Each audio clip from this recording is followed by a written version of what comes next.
બિલકુલ અમે સુરક્ષિત રીતે વડોદરા પાછા આવી ગયા છે. ભગવાનનો આભાર માનીએ છીએ કે અમારો જીવ સુરક્ષિત રીતે અમે બચાવીને આવ્યા છે.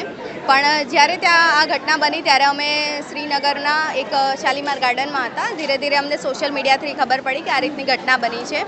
પરંતુ ત્યારબાદ લાઈવ ચોકમાં પણ વિરોધ પ્રદર્શન થતું હતું અને એના માટે હું ત્યાં ખુદ પણ ગઈ હતી. એટલે ત્યારે બધી શોપ્સ બંધ કરી દીધી હતી અને બધી સ્કૂલ પણ બંધ કરી દીધી હતી, જેવી રીતે આપણે ત્યાં કોરોનામાં કરવામાં આવ્યું હતું.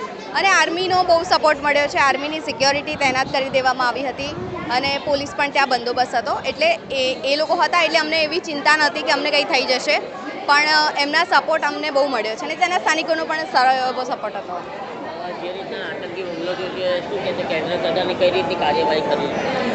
બિલકુલ કરવી જોઈએ, કારણ કે આવા નિર્દોષોનો જીવ જાય એ સારી વાત નથી અને આવી ઘટના ફરી બને એવા કોઈ ચાન્સીસ ના થવા જોઈએ. એટલે ઈંટનો જવાબ પથ્થરથી આપવો જ જોઈએ.